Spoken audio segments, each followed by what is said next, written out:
मित्रांनो, N fish world Karad आणि मित्रांनो आपल्या कराडच्या ब्रँचला उत्कृष्ट मासे विक्रेते असा आपल्या एन फिशला पुरस्कार मिळालेला आहे महाराष्ट्र गव्हर्नमेंटकडून. हा एक आनंद आहे. आणि त्यासोबत आपल्या दुबईला सुद्धा आपली ब्रँच चालू होते. हे आमच्या ग्राहकांच्या प्रेमामुळे फक्त आणि फक्त शक्य झालेलं आहे.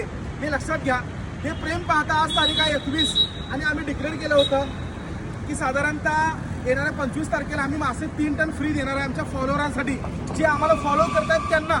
तर मित्रांनो, मी आल्यानंतर पाहिलं तर 25 तारखेला येते श्रावणच्या दिवशी जर काढलं तर तुम्ही नक्की ओरडणार, नाराज होणार. तर आम्ही विचार केलेला आहे, उद्या आहे तारीख 22, 23, 24 या 3 तारखेपैकी कुठल्या तारखेला 3 टन मासे फ्री वाटप करू दे. हे जर आमच्या फॉलोअरांनी आमच्या ग्राहकांनी कमेंटद्वारे जरा सांगा लवकरात लवकर, म्हणजे आम्हाला पटकन मासे खरेदी करता येईल. तुम्हाला योग्य दिवस कुठला असेल मासे खाण्यासाठी ते जरा लवकरात लवकर सांगा. आणि मित्रांनो, महाराष्ट्रामधून आपल्याला उत्कृष्ट असा पुरस्कार मिळालेला आहे चांगले मासे विकतात म्हणून. यासाठी खरोखर आमच्या फॉलोअरांचे धन्यवाद, आम्ही आभार व्यक्त करतो. लवकरात लवकर आमच्या पेजला फॉलो करा. जे फॉलो करतायत त्यांनाच फक्त मासे मिळणार, हे लक्षात घ्या. असंच प्रेम देत राहा, खुश राहा आणि मासे खावा. धन्यवाद.